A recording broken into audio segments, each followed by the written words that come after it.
नमस्कार, Hindi news live channel में आप सभी दर्शकों का एक बार फिर से बहुत स्वागत है। चित्रकूट जनपद के राजापुर में एक ऐसे कथावाचक जो अन्य सभी कथावाचकों से छोटे जरूर जान पड़ते हैं, लेकिन इन्होंने बताया कि इन्हें सभी कथाओं का ज्ञान है। इतनी छोटी उम्र में इतना ज्ञान होना जरूर इनके माता पिता का पूर्ण आशीर्वाद और शिक्षा दिलाने का सहयोग रहा होगा।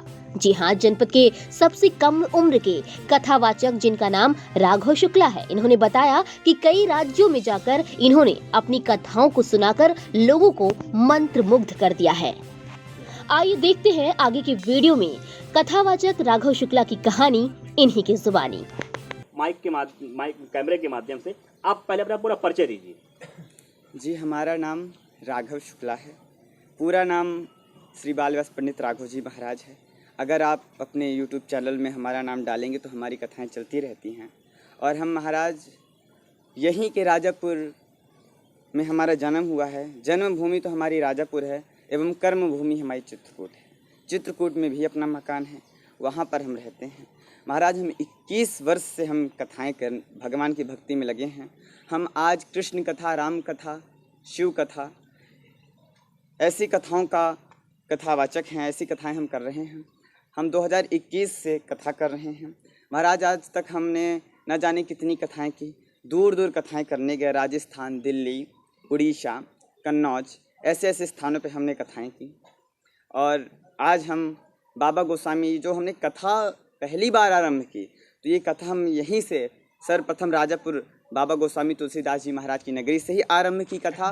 और आज भगवान की कृपा हुई कि आज वापस हमें यहाँ पर कथा करने का मौका मिला और आज हम यहाँ पर कथा किए हैं। महाराज जी, एक बात ये जानना चाहते हैं कि आपकी उम्र में जो बच्चे हैं पूरा दिन वीडियो गेम खेलते हैं, टीवी खेलते हैं और मोबाइल में बहुत तरह के कौन कौन से गेम चलते हैं और क्रिकेट खेलते हैं, लेकिन आप इस उम्र में भागवत महापुराण जैसे महाकाव्य का गायन एक असंभव सी चीज़ है।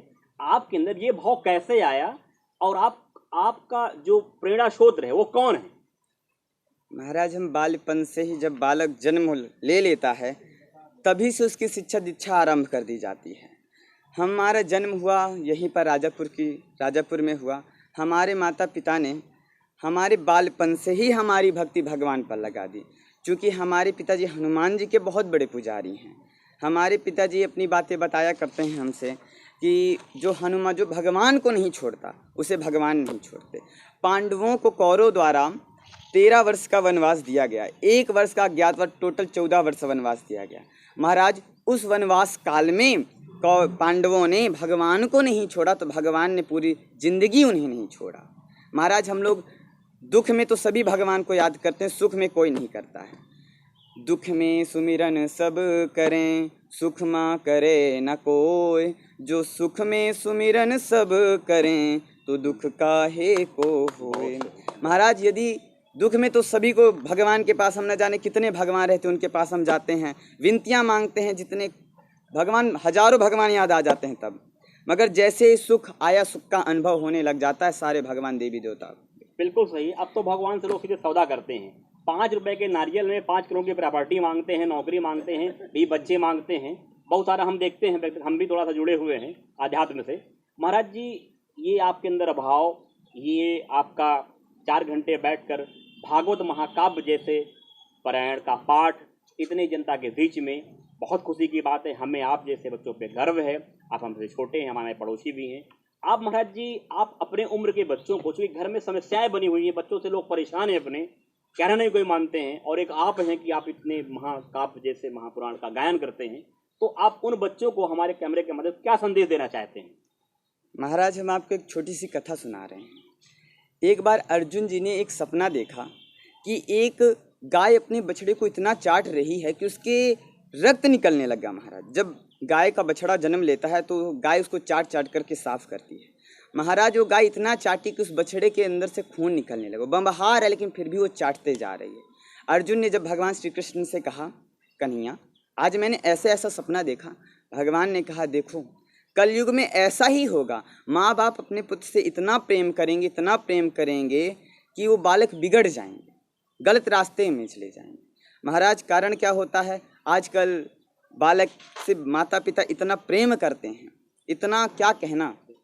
जो माता पिता अपने बालकों को डांटते नहीं, मारते नहीं, अपने बालक के लिए वो सबसे बड़े दुश्मन हैं। बिल्कुल बालकों को पैसा दे देते हैं, अब उसका वो ध्यान नहीं देते हैं कि महाराज उन पैसों को कहाँ खर्च कर रहे हैं। बिल्कुल बिगड़ रहे हैं। बाहर जाते हैं, दोस्तों के साथ मिल जाते हैं। महाराज मेन कारण संगति होता है। आपके बालक बाहर निकलने के बाद वो किसकी संगति में जा रहे हैं। कलदपि सीप भुजंग मुख स्वाति एक गुण तीन, जैसो संगति बैठियो तैसो फल दीन। स्वाति नक्षत्र में होने वाली वर्षा की अगर एक बूंद, संगति का महत्व समझिएगा महाराज, अगर सीप के मुख में गिर जाती तो मोती बन जाता है, वही बूंद अगर केले के पत्ते में गिर जाता है तो कपूर बन जाता है, और वही बूंद अगर मुख में गिर जाए तो विष बन जाता है। इस संगति का बहुत महत्व है। अपने बालकों को संगति से बचाइए महाराज। महाराज जी आपके द्वारा बहुत अच्छा भागवत महापुराण का गायन किया गया। एक कोई छोटा सा भजन आप हमारे कैमरे के माध्यम से हमारे दर्शकों को सुना दीजिए। क्यों घबराऊं मैं, मेरा तो श्याम से नाता है। जीवन की गाड़ी मेरी, जीवन की गाड़ी मेरी श्याम चलाता है। क्यों घबराऊं मैं, मेरा तो श्याम से नाता है। दुख के बादल जब जब मंडराते, श्याम नाम लेते ही छट जाते। बाल भी बाका वो ना कर पाते, कभी दोबारा नजर नहीं आते। संकट आने से पहले, संकट आने से पहले श्याम आता है। क्यों घबराऊं मैं, मेरा तो। और हम बालपन से ही रुद्राष्टकाय, सुंदरकांड, ये सब की तैयारी की है हमने, और महाराज इनके सामने हम सुनाते भी थे। लेकिन महाराज ये हमारा जब हम कथा में बैठते हैं ना, तो हमें उस वक्त कुछ बातें याद आती हैं। एक महाराज महाभारत की बात हमें याद आती है। जब महाभारत में, महाभारत की घटना महाराज सुना रहा हूँ, जब द्रौपदी की लाज लुट रही थी तो द्रौपदी ने अपने नेत्र बंद करके कन्हैया को याद किया कि अरे कन्हैया, आज तुझे मेरी लाज नहीं बचानी, आज तुझे अपनी लाज बचानी है। अगर तूने आज मेरी लाज यहाँ पर लुट जाती है ना, तो लोग ये कहेंगे कि जब कन्हैया अपनी बहन की लाज नहीं बचा सका तो दुनिया वालों की क्या लाज बचाएगा। महाराज जब हम बैठते हैं ना, तो हम ठाकुर जी को यही बोलते हैं कि कन्हैया अपने भक्त की लाज बचाना। एक प्रसंग तो ये याद आता है, और दूसरा प्रसंग जब महाभारत के युद्ध में गंगा पुत्र शांतनु नंदन, जिनकी प्रतिज्ञा कभी मिथ्या नहीं जाती थी, उन्होंने प्रतिज्ञा की कि कल सूर्यास्त होते होते मैं 5 पांडवों के सिर काट दूंगा। महाराज अर्जुन को जब पता चला तो रजाई ओढ़कर सो गए। ठाकुर जी महाराज आए, अरे अर्जुन उठो, तुम्हें पता है आज गंगा पुत्र ने तुम्हें मारने की प्रतिज्ञा ली है। अर्जुन ने कहा महाराज आप भी सो जाओ, मुझे भी सो जाओ, मुझे भी सोने दो, रात्रि हो रही है।